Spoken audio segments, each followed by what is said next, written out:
J'étais aussi, quand on s'est rencontrés ce printemps, pour préparer un concert qui s'est déroulé dans le cadre du Festival des Correspondances, vous êtes la première à m'avoir dit, le swing, il y a une nonchalance dans le swing, oui. Alors que moi j'en étais resté avec une dynamique, une force, mais quelque chose d'assez carré.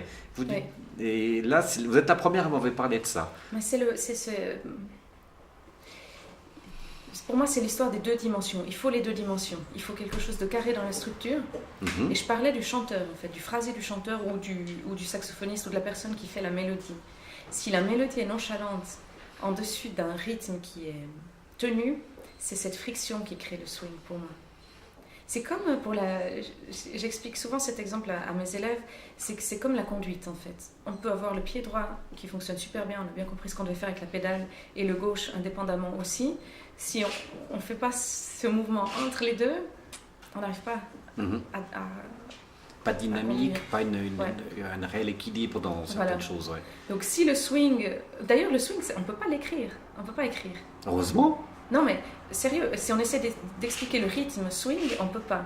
C'est ni une croche pointée, on est obligé de l'écrire droit et de mettre dans les spécifications au début du morceau qu'il faut le faire en swing. Mm-hmm. Mais ça ne s'explique pas ni avec un triolet, ni avec une noire pointée. Croche, on ne peut pas. C'est des profs qui vous ont dit ça quand vous êtes allé à Lausanne ou bien à Boston? C'était à Boston que j'ai À Boston, ça, ok. Oui. Pour la première fois, on vous a dit, ça ne s'écrit pas, débrouille-toi. Voilà, c'était mon prof Steve qui a écrit ça en disant, voilà comment on écrit une partition en fait. Mm-hmm. Comment on écrit droit ou bien swing. Et ça donne l'indication aux musiciens. Après, c'est en le faisant aussi. En le faisant, on s'aperçoit, c'est presque un truc magique en fait. On entre dans une autre dimension dans laquelle, comment est-ce qu'on réfléchit pour pouvoir le faire swing.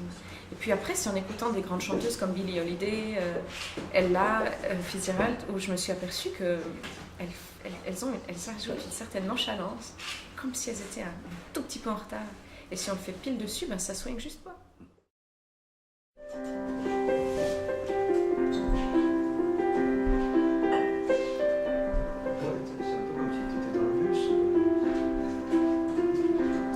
À trop penser